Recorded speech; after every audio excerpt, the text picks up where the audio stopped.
I woke before the sun had fully lifted, the kind of morning where the air felt heavy, though nothing in particular weighed on me. My routine was simple tea with honey, the newspaper folded neatly, a slow look out the kitchen window at the garden Charles and I once tended together. But that morning, I couldn't sit still. It was as if a voice just behind my ear whispered, "Go to the bank." I had no appointment, no urgent reason. The bills were paid. My check from the teaching pension had cleared, and there was nothing unusual waiting. Still, the thought pressed harder with each passing minute. Like an itch I couldn't reach, I slipped into my old flats, pulled on the soft gray cardigan I kept draped over the chair, and left the house without makeup, without much thought. Belmont Avenue was quiet at that hour. I drove the same 7-minute route Charles and I had taken countless times, passing the bakery with its windows fogged from fresh bread, the narrow park where he used to walk after dinner. The bank branch sat at the corner, squat and ordinary, its red brick unchanged in over 30 years. It was a place where routine belonged, where nothing surprising should ever happen. The parking lot was unusually empty for a Thursday. I noticed it, but didn't dwell. I pulled in, locked the car, and walked toward the glass doors. My reflection stared back at me, hair uncombed, face bare, but steady, inside.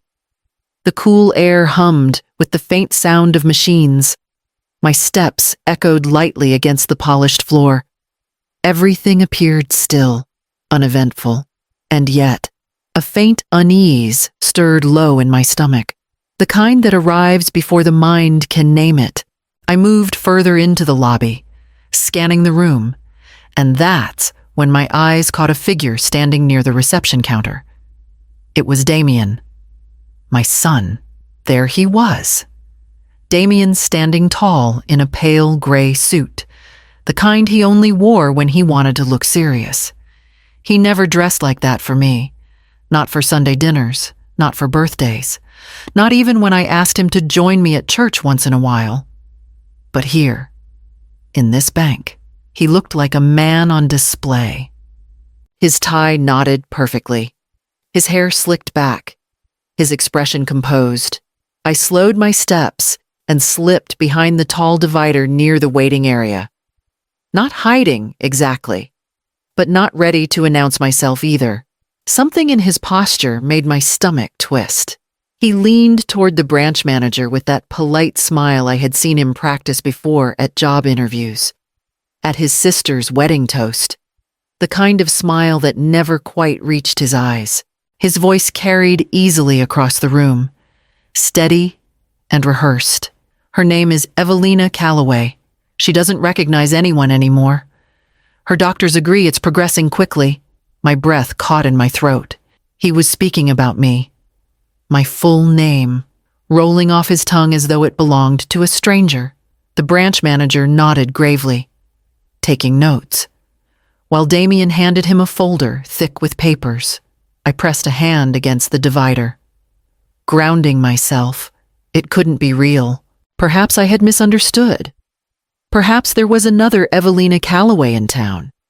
But the certainty in his tone, the ease with which he spoke of my supposed decline, stripped that comfort away. Of course, he added smoothly, this is just to ensure her accounts remain protected. She won't be returning to full awareness. I felt a chill crawl up my arms beneath the cardigan. Protected? From whom? From me. I shifted my weight, the soft scrape of my shoe against the tile startling me with its sharpness. Damien didn't turn. He was too engrossed in weaving the story, too sure no one would dare contradict him. I straightened slowly, heart pounding. And that's when I realized I was about to hear my own son declare me gone. I listened as Damien's words fell into place like nails sealing a coffin. He was not speaking about some abstract woman.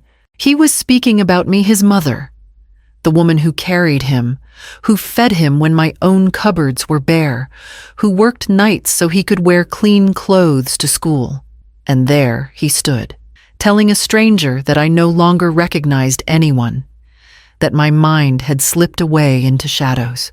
The manager adjusted his glasses as Damien slid the folder across the counter.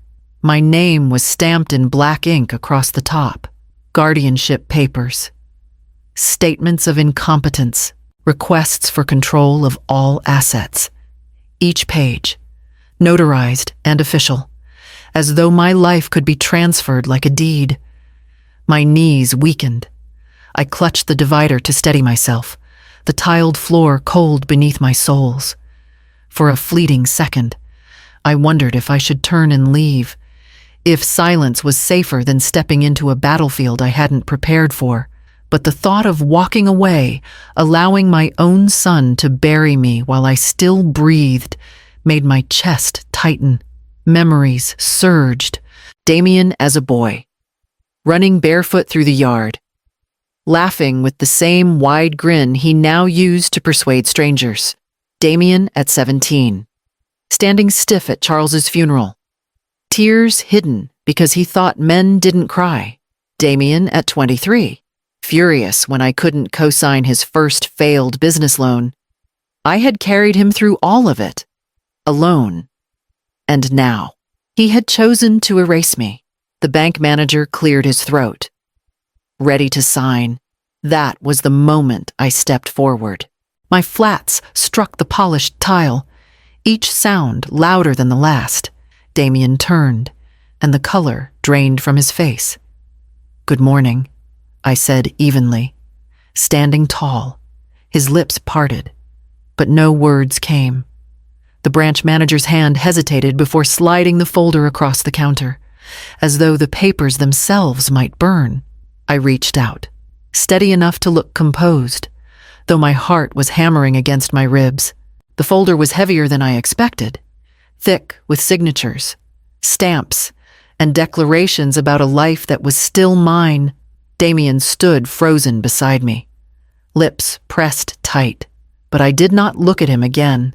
I thanked the manager with a clipped nod, tucked the folder under my arm, and walked out of the bank. The morning light outside felt different, harsher, as if the world itself knew something had shifted. My feet carried me to the car, each step deliberate, my grip tight against the cardboard edge digging into my palm. At home, I set the folder on the kitchen table. It sat there like a loaded weapon, silent and patient, daring me to open it. The room was quiet, except for the ticking of the clock above the sink. Finally, I pulled out a chair and began to read. Each page cut deeper, medical statements I had never seen, claiming tests I never took, notes supposedly from doctors, describing confusion and memory loss, guardianship requests, bearing signatures that were not mine, all written with the cold efficiency of people deciding the fate of someone no longer present. For a long time, I sat staring, my eyes tracing words that declared me incompetent, unable to manage my own life. My hands trembled. A voice crept in, soft but sharp. What if they're right? Hadn't I forgotten the stove once last winter? Left the water running overnight, and just last week, I misplaced my glasses only to find them resting on my head. Little things, easy to dismiss, but now strung together. They felt like evidence. I pressed my fingers to my temples, forcing the doubt away, but it clung stubbornly. The betrayal hurt. But what scared me more was the whisper that maybe I was slipping. Maybe I wouldn't see it coming until it was too late. I poured a glass of water, left it untouched on the counter, and sat back down, staring at the folder. That was when I heard the crunch of tires in the driveway and the familiar sound of a car door shutting. The front door creaked open, and I didn't move. The folder still lay on the table in front of me, its pages spread wide like an autopsy of my own life. Clara's voice floated in from the hall, casual, unknowing. "Mom." I picked up a few things from the store. Do you need? She stopped short when her eyes landed on the papers. Her purse slid down her arm until it hung limply at her elbow. Fear flickered across her face, quick and sharp. Before she tried to school it into calm, "Where did you get those?" she asked. Her voice lower now. Brittle. I didn't answer. I only turned the folder slightly so the bank's stamp caught the light. Clara swallowed, then stepped forward slowly, as if approaching a wounded animal.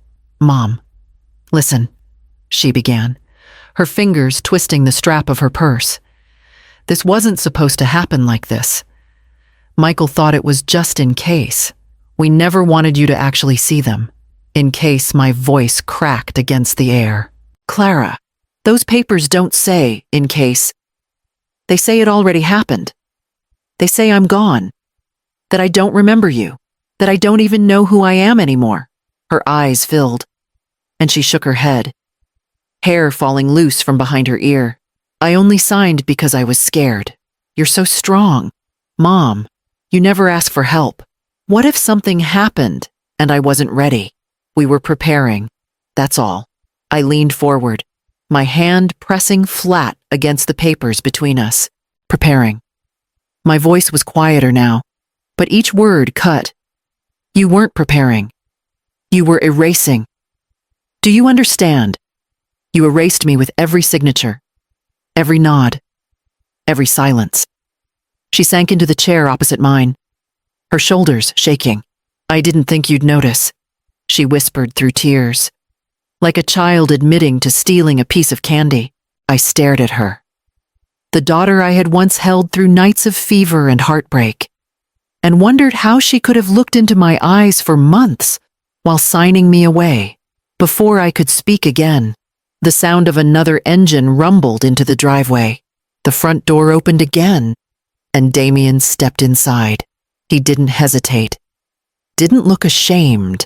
His eyes flicked from Clara's red face to the folder on the table. Then finally, to me. A sigh left his mouth, sharp and annoyed, as though I'd interrupted something minor. "Well," he muttered, setting his keys down. "I guess the cat's out of the bag." I straightened in my chair. "Not the cat. Damien. Me. I'm still here." He smirked faintly, but it carried no humor. "Mom, this isn't personal. It's practical. You've been difficult lately, stubborn, hard to manage." "Manage," I repeated. "I'm not a business account. Damien, I'm your mother."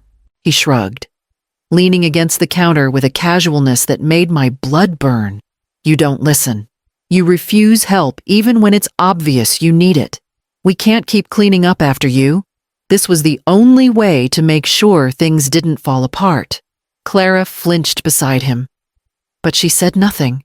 I stared at my son, the boy I had once carried piggyback when he sprained his ankle, the man I had stood beside at graduations, the one I thought would steady me in old age, and yet, his face was set like stone. "Is this about money?" I asked. His jaw tightened. "It's about fairness. Clara always got more. The lessons, the college tuition, the help with her first apartment. I had to scrape by while you poured everything into her." I blinked. The truth, raw and ugly, bared itself at last. "You think I loved her more, I think you chose her," he snapped, his voice rising. "And now you expect me to sit here, watching you waste away, while she still gets to be the golden child?" The silence after his words pressed heavy.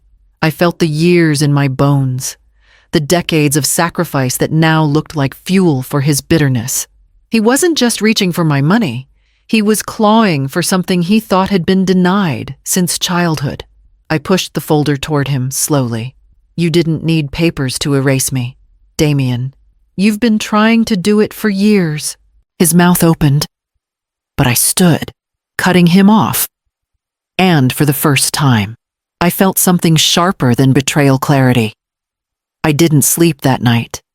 Not from fear, not from anger, but from the kind of sharp awareness that refuses to loosen its grip. I sat in the armchair by the window, the moonlight spilling across the floor, and listened to the silence of the house.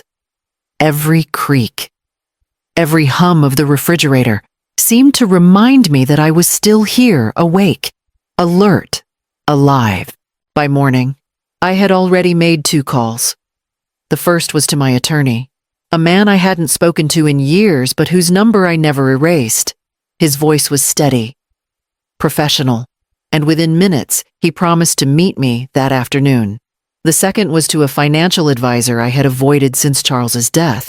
He remembered me, remembered the accounts I had left untouched. And he listened carefully when I asked for every transfer linked to Damien to be canceled.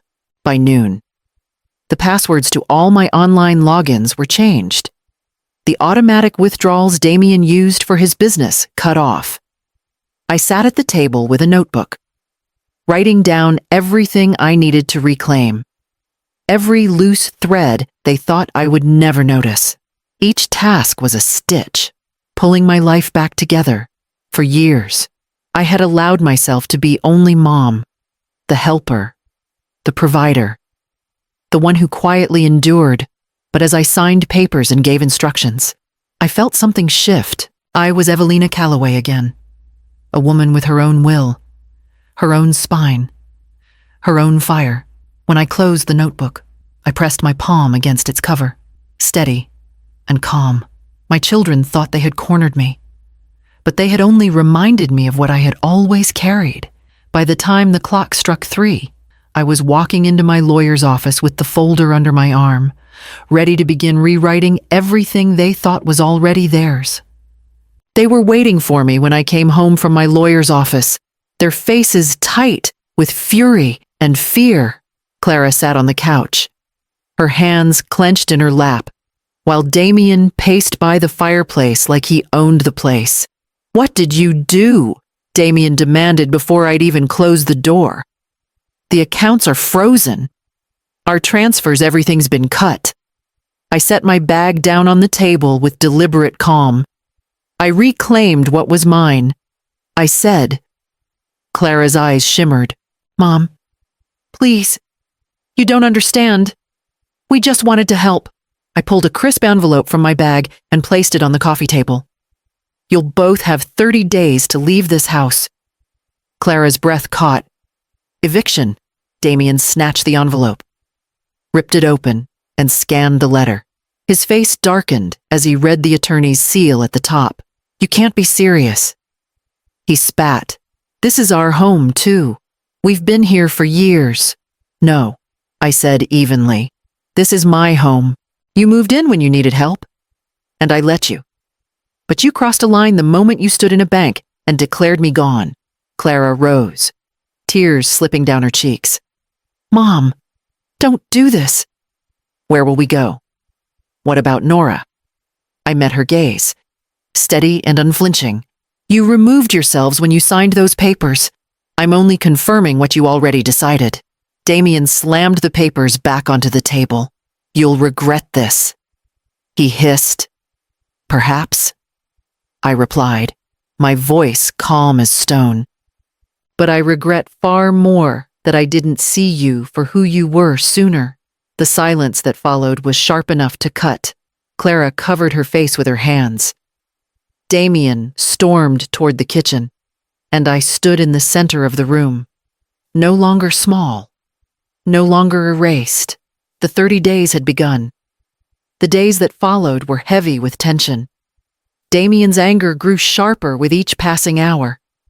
He accused me of cruelty, of turning on my own children.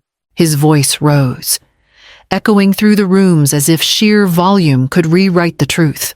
Clara, softer but no less persistent, pleaded for another chance. Her words tangled between guilt and desperation. I listened in silence until the weight of their noise became unbearable. Then I spoke. Not in rage, but with precision. I told them how I noticed every quiet betrayal, the way Damien started calling me ma'am instead of mom, the way Clara avoided leaving me alone with Nora, the way their conversations hushed when I entered a room. I remembered the missing test results. The empty chair they never urged me to fill at Thanksgiving. "You didn't erase me overnight," I said. "You chipped away at me piece by piece, until you thought I wouldn't notice the whole wall was gone," Clara cried openly. But Damien only crossed his arms, his jaw locked. I walked to my desk, retrieved a smaller folder, and set it down in front of them. "This is a trust," I explained. "For Nora. She is 12, and she is innocent. She won't be punished for your choices." Damien's lip curled. "You'll regret this, Mom." I met his glare with steady calm. "No, Damien, I regret not seeing it sooner." The words landed like a stone dropped in still water. The fight drained from him. Though his eyes still burned, Clara clutched the folder with trembling hands. I turned away, knowing the next step would end what little remained of the bond we once shared. The 30 days passed, with little more than whispers of movement. Boxes appeared in the hallway, then disappeared into the back of a truck. There was no shouting, no dramatic goodbyes. Only the sound of doors closing softly behind them. Damien avoided me, his eyes cold whenever they met mine. But Clara lingered at the edges, her gaze heavy with things she couldn't quite say on their last morning in the house. Nora hugged me tightly, her small arms clutching longer than usual. I kissed the crown of her head and told her she could visit any time. She nodded, too young to understand the depth of what had fractured, but wise enough to feel it. Clara stood on the porch, purse hanging at her side like a weight she couldn't set down. "I lost sight," she said quietly, eyes glistening. "I thought we were protecting you, but all we did was betray the very person who taught us what love is. I don't expect forgiveness, but I'll try to earn back your trust." I studied her face, the familiar lines of my daughter, worn now with guilt. I tilted my head slightly. "Then I'll leave the porch light on." She managed a faint smile before turning to follow Damien down the steps. I watched them go, the gravel crunching beneath their tires, until the silence of the house wrapped around me like a long-forgotten comfort. That evening, I sat at the kitchen table with my journal open, pen steady in my hand. On the first page, I wrote, "Let no one speak for you who wouldn't fight for you." I folded the note and tucked it inside the cover. A lesson waiting should Nora ever find it. For the first time in years, the quiet didn't ache. It felt like peace.